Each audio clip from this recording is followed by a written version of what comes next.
आज ना दोस्तों आपको पता चल जाएगा कि जो रियल कास्टिंग डायरेक्टर होता है ना उसका क्या प्रोसेस होता है, वो एक एक्टर को क्या चीजें भेजता है। ऐसे मैसेज आते हैं जो कि पैसे लेते हैं। अब मैं आपको वो मैसेज दोस्तों दिखाता हूँ। Hello everyone, welcome back to my YouTube channel with Rohit Sehgal vlogs. तो दोस्तों आज के व्लॉग मैंने बहुत ही ज़्यादा लेट शुरू किया है क्योंकि आज मुझे जाना था दोस्तों बैंड्रा। बेसिकली बैंड्रा मुझे घूमने के लिए जाना था। तो गाइस बस आ चुकी है अंधेरी स्टेशन के लिए। यहाँ से फटाफट बस लेते हैं और चलते हैं। हम लोग जा रहे हैं बैंड्रा।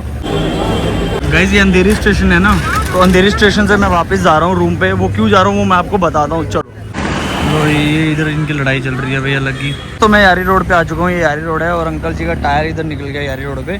तो मैं रूम पे जा रहा था तो मैंने कहा चलो हेल्प करवा देते हैं अंकल जी की। तो कुछ भी अगर ज़रूरत पड़ेगी तो हेल्प कर दूंगा। इसका भी निकलने वाला है, देखो वो है जैक टायर निकल गया।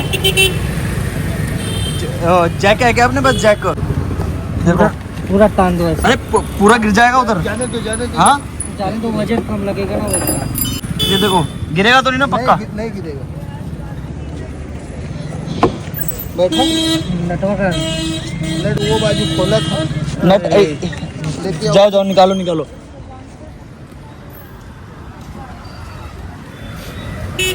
पूरा ऑटो ही उठा दिया हमने तो अंकल जी। थोड़ा वो पैर बजाना उधर से, पैर पे ना लग जाए ना। रखे अब इस पे पेज लगा लो, ठीक है? धन्यवाद। ओके अंकल जी, ठीक है। गाइज मुझे लगता है भगवान जी ने मुझे इसी काम के लिए बाहर भेजा था, सिर्फ ये ऑटो की अपना हेल्प करने के लिए। मेरी किस्मत में लिखा था कि ऐसे मैं आके हेल्प करूँगा। और दोस्तों मैं वापस क्यों आ गया हूँ वो मैं आपको बताता हूँ। देखो मेरा ना सुबह से बिल्कुल भी मन नहीं कर रहा था आज बाहर जाने का, कहीं पे भी मन नहीं कर रहा था। पता नहीं क्यों नहीं कर रहा था बिल्कुल भी। एक होता ना कि लाइक किसी से बात करने का मन नहीं कर रहा, आराम से बैठा रहो। वो मुझे लगता है इसलिए हो गया होगा। कल बहुत ज़्यादा धूप थी, बहुत ही गंदी वाली धूप थी, जैसे कि आप लोगों ने देखा। शायद उसकी वजह से डिहाइड्रेशन हो गया या फिर थोड़ा लाइक बॉडी वीक सी होने लग गई। फिर मैंने पानी वानी पिया सुबह उठ के और मेरे को बहुत ज़्यादा प्यास लग रही थी, इस वजह से मन नहीं कर रहा था 1% भी बाहर जाने का। बट फिर भी मैं मन मार के निकला। मैंने कहा चलो यार बैंड्रा जाके वहाँ पे थोड़ा सा घूम के आते हैं। और घर से जब मैं निकला रेडी होके तब भी मेरे माइंड में यही आ रहा था कि यार जाऊँ ना जाऊँ। सुबह मैं उठ भी गया था, मतलब 9 बजे मैं उठ गया। उसके बाद दलिया बनाया, दलिया खाया, फिर लेट गया। मैं लेटा, फिर मैं सो गया 2 घंटे के लिए। शायद नींद पूरी नहीं हुई, इस वजह से भी हो सकता है कि थकावट सा लेजी सा फील कर रहा था वैसे। बट 2 घंटे सोया, उसके बाद फिर दोबारा उठा, फिर दोबारा वही मन नहीं कर रहा मेरा ना किसी से बात करने का ना खाने का।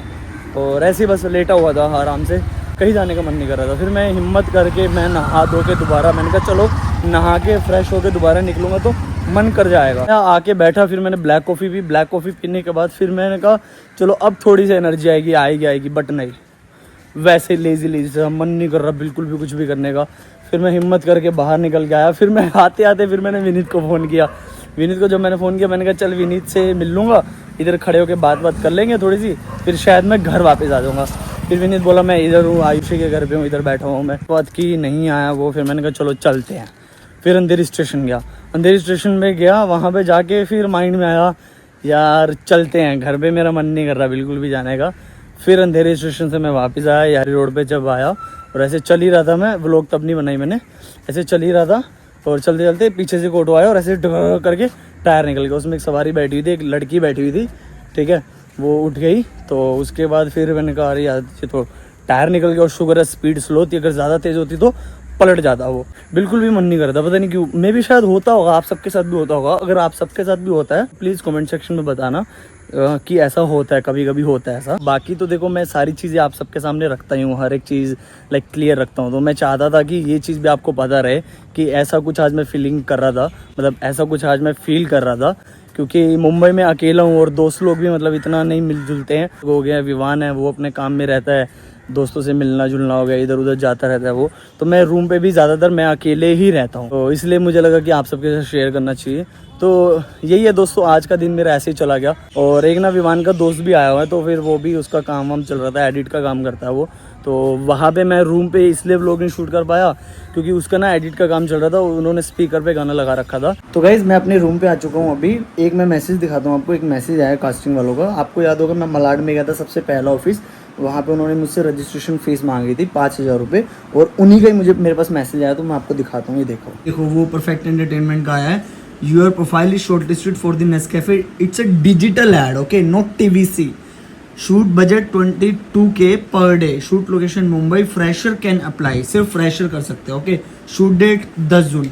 First you have to pay registration charges 3K and balance after shoot. मतलब इन्होंने मुझे बोला है कि 22,000 रुपये आपको एक दिन का दिया जाएगा, वो भी डिजिटल एड का, TVC एड का नहीं। इन्होंने ये क्यों लिखा है फ्रेशर कैन अप्लाई। आप सबसे आज मैं सवाल पूछ रहा हूँ, क्यों नहीं एक प्रोफेशनल एक्टर इसको अप्लाई कर सकता, क्यों ही फ्रेशर कर सकता है?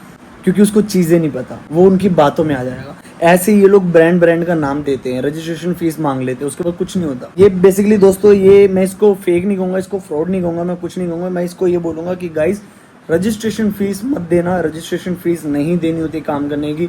जितने भी बड़े ऑफिस है, मुकेश छाबड़ा हो गया, या फिर शानू शर्मा हो गया, या फिर कास्टिंग भी हो गया, शिवम गुप्ता कास्टिंग हो गया, ये सारे फीस नहीं लेते दोस्तों। रजिस्ट्रेशन फीस नहीं लगती दोस्तों, रजिस्ट्रेशन फीस देने का कोई फायदा नहीं है। तो ये चीज अभी आगे मेरे सामने मैंने अभी देखा, तो मैंने आपको दोस्तों कैमरा ओपन करके बता दिया। ऐसे मैसेज आते हैं जो कि पैसे लेते हैं। पहले मैं आपको उनका मैसेज दिखाता हूँ, फिर मैं आपको दिखाऊंगा जो कि रियल कास्टिंग डायरेक्टर एक प्रोफेशनल एक्टर को मैसेज भेजता है। तो क्या फर्क है आज ना दोस्तों, आपको पता चल जाएगा कि जो रियल कास्टिंग डायरेक्टर होता है ना, उसका क्या प्रोसेस होता है, वो एक एक्टर को क्या चीजें भेजता है। जो रजिस्ट्रेशन फीस मांगते हैं, जो पोर्टफोलियो के बारे में बोलते हैं, जो आर्टिस्ट कार्ड बोलते हैं, उनका क्या प्रोसेस होता है, वो मैं आज आपको दिखाने वाला हूँ इस व्लॉग में। आई थिंक आज वाली व्लॉग देखने के बाद ना बहुत सारी चीजें आपको क्लियर होने वाली है। आप एक फेक कास्टिंग डायरेक्टर के जाल में फंसने से बच जाओगे। ध्यान से सुनना जो चीज मैं बोलूंगा, ध्यान से उस चीज को समझना, लॉजिक लगाना, और प्लीज कमेंट सेक्शन में बताना। वो नेस्कैफे ब्रांड है, वो एक ब्रांड जब एक एड बनाता है, कुछ भी बनाता है ना, पहले क्लाइंट के पास जाती हैं चीजें, अप्रूवल होती है, प्रोड्यूसर अप्रूव करते हैं, लेना है नहीं लेना। दूसरी चीज आप लोगों ने देखा होगा दोस्तों मेरी व्लॉग में कि जितने भी ये पोर्टफोलियो वाले हो गए या आर्टिस्ट कार्ड वाले हो गए, रजिस्ट्रेशन फीस वाले हो गए, ये सारे ना एक लाइन छापते हैं, फ्रेशर कैन अप्लाई, भी नहीं बोलेंगे। ना आपको ऑडिशन ब्रीफ आएगा, ना आपको रेफरेंस ऑडिशन आएगा, ना आपको स्क्रिप्ट आएगा, ऐसे शॉर्टलिस्ट कर देंगे। ये चीज है, ठीक है। ये तो मैंने आपको बता दिया पूरा दोस्तों, 100 बात की एक बात है, पूरा मैंने आपको बता दिया जो कि ये लोग अप्लाई करते हैं, जो आर्टिस्ट कार्ड मांगते हैं, रजिस्ट्रेशन फीस मांगते हैं, जो कि बहुत सारी चीजें होती है, जैसे कि आपको मैंने पुरानी व्लॉग्स में बता रखा है खुल्लम खुल्ला। तो यहाँ पे मैंने आपको दिखा दिया जो इनका प्रोसेस रहता है। अब मैं आपको वो प्रोसेस दिखाता हूं जो रियल कास्टिंग वाले एक एक्टर को भेजते हैं अपनी रिक्वायरमेंट, वो मैं आपको दिखाता हूं। बहुत ज्यादा आपको हेल्प मिलेगी, बहुत ज्यादा हेल्प मिलेगी। दिखाता हूं दोस्तों, चलो। इनका प्रोसेस क्या हुआ देखो ना, मैंने इन्होंने ना पहले मुझे अपना यूट्यूब का लिंक भेजा था, जो भी है, ठीक है। ये देखो ना, मैंने इनको कल मैसेज किया, कुछ भी नहीं किया, मैं बस मेरा नंबर सेव था। इन्होंने क्या किया दोस्तों, सबसे पहले मुझे स्क्रिप्ट भेजी कि स्क्रिप्ट समझो, ठीक है। उसके बाद इन्होंने 2 मैसेज डिलीट कर दिए। इसमें बेसिकली ऑडियो था, बेसिकली वो रेफरेंस के लिए, तो इसमें बेसिकली ऑडियो था। ऑडियो ना रेफरेंस के लिए होता है कि ये रेफरेंस है। उसके बाद इन्होंने देखो क्या लिखा है, please make lead boy and friend character audition, dress code jeans and T shirt, cool type jacket, please follow script को फॉलो करने के लिए बोला है। Full lead audition hero type, ठीक है। Please try to share audition by today only, need details, lead boy audition, friend character audition, introduction in the same outfit. इन्होंने reference audition भेजा। उसके अलावा इन्होंने दोस्तों ये भेजा, हाय प्रोजेक्ट के बारे में इन्होंने बताया, बजट बताया 30 से 40 हजार, टेंटेटिव है, मतलब कम ज्यादा हो सकता है, इंक्लूडिंग कमीशन, शूट डेट 15। उसके बाद shoot in Mumbai, actors must be fluent in English, ठीक है। तो मैंने नीचे बोल दिया दोस्तों, I am not available on this date. तो मैंने ये बोल दिया कि मैं इस डेट पे अवेलेबल नहीं हूँ। क्यों नहीं हूँ वो आपको आगे पता चल जाएगा। जो रियल कास्टिंग वाले होते हैं ना, वो लोग आगे से नहीं बताते कि आप फिट हो कि नहीं हो। तो वो क्यों नहीं बताते, उसका रीजन है क्योंकि इनके पास भी बहुत सारा काम होता है गाइस। वो भी क्यों होता है दोस्तों, क्योंकि हर एक को ये मैसेज करने बैठ जाएंगे तो काम नहीं कर पाएंगे अपना, इस वजह से। तो इसको लेके हमको डिमोटिवेट नहीं होना बिल्कुल भी। हमारा काम है ऑडिशन भेजना, ऑडिशन भेजा, उसके बाद नेक्स्ट प्रोफाइल देखो।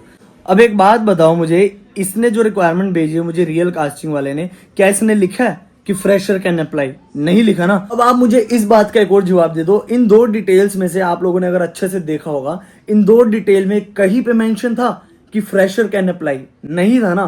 तो ये प्रोसेस होता है रियल कास्टिंग वाले का दोस्तों।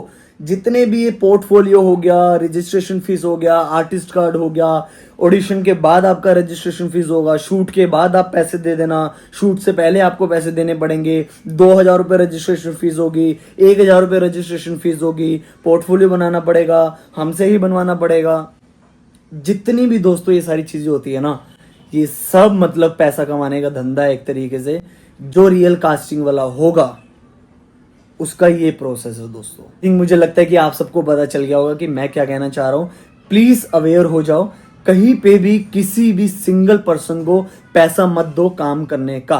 अगर आपके अंदर टैलेंट है, अगर आपके अंदर टैलेंट है तो आपको खुद ब खुद काम मिलेगा। आगे से रियल कास्टिंग वाले आपको खुद ढूंढेंगे। यहाँ पे इंडस्ट्री में ऐसा होता है, अगर आप डायरेक्टर को उसके कैरेक्टर या उसके विजन के हिसाब से पसंद आ गए ना, तो डायरेक्टर आपको कहीं से भी उठा लेगा।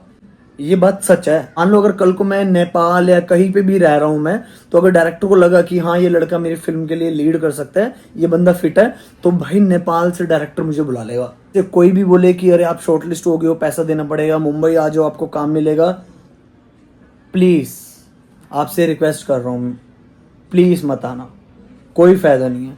पहले पूरी जानकारी लो, पूछो उससे कि पैसा लोगे नहीं लोगे, प्रोडक्शन हाउस कौन सा है, डायरेक्टर कौन सा है, कैरेक्टर क्या है, बजट क्या है। ये सारी चीजें पूछने का हमारा हक है दोस्तों। एक आर्टिस्ट का पूरा हक होता है। बट मैं आपको बता रहा हूं, अगर कोई भी ऐसा कास्टिंग वाला आ रहा है, कोई कास्टिंग वाला बोल रहा है कि आप आ जाओ, उससे ये सारी डिटेल्स पूछो कि प्रोडक्शन हाउस कौन सा है, डायरेक्टर कौन सा है। मतलब पोलाइटली वे में पूछो, ऐसा मत पूछना कि आप लोग ऑर्डर दे रहे हो। ऐसा हो आप पूछ सकते हो, आपका पूरा हक बनता है। बजट क्या है, पर डे का बजट क्या है। ऑल्सो दोस्तों, अगर आप अपने शहर में हो, मुंबई में शूट करने के लिए आपको कोई बुला रहा है, दोस्तों प्रोडक्शन वाले कुछ इतने अच्छे होते हैं जो कि आपको कन्विंस दे देते हैं आने का, इफ अगर उनका बजट अच्छा होता है तो। अदरवाइज अगर उनका बजट अच्छा नहीं है, अगर वो आपको आपके शहर से बुला रहे हैं, तो वो दोस्तों क्लियर करेंगे, आपको बोलेंगे कि हम आपको ट्रैवलिंग का बजट नहीं देंगे, आपको अपने कन्विंस से आना होगा। बट वो ये है कि सारी चीजें क्लियर करने के बाद आई थिंक आपको पता चल गया होगा। और प्लीज कमेंट करना, मुझे काफी अच्छा लगेगा। तो ठीक है दोस्तों, इस ब्लॉग को मैं इधर ही खत्म कर रहा हूँ। और गाइस प्लीज यहाँ तक आ गए हो तो लाइक किए बिना मत जाना। तो ठीक है दोस्तों, मिलते हैं नेक्स्ट ब्लॉग में, तब तक के लिए आप अपना ध्यान रखिए। And thank you so much for watching. See you, bye.